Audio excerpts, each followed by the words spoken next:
তারা চুপি চুপি পা টিপে টিপে বাইরে বের হয়ে তালপুকুরে চলে যায়। শাকচুন্নিও তালগাছেই বসেছিল।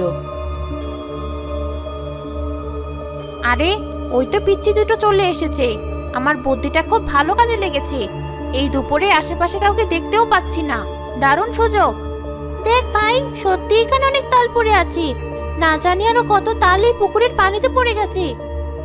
সে যা গেছে গেছে, এখন চল আমরা 4-5টা চা পারি নিয়ে বাড়ি চলে যাই। হ্যাঁ, তাই করি চল।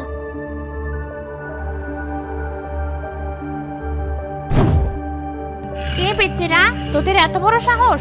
তোরা আমার তাল গাছের তাল নিতে এসেছিস? জানিস না এই তাল আমি কাউকে দিই না, আর কেউ লোভে পড়ে এই তাল নিতে এলে আমি তাকেই রেখে দেই।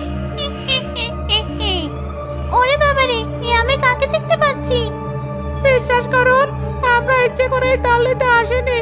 একজন বৃদ্ধা বলেছিলেন এই তাল নিলে কিছুই হবে না, তার কথা শুনে আমরা এসেছি। আমাদের দয়া করে যেতে দিন। কোন বৃদ্ধা বলেছিল?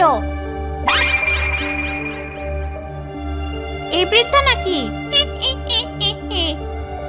তার মানে আপনি নিজের রূপ পরিবর্তন করে আমাদের এখানে এনেছেন ধরার জন্য?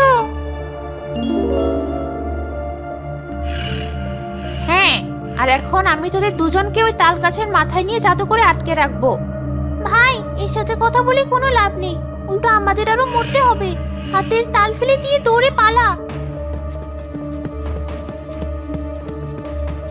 দৌড়ে কোথায় পালাবি? আমার হাত থেকে তোরা বাঁচতে পারবি না। শাকচুন্নি তার হাত লম্বা করে দোলাতের দিকে বাড়িয়ে দেয়।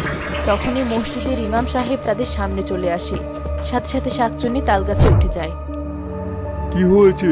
তোমরা এভাবে দৌড়াচ্ছ কেন?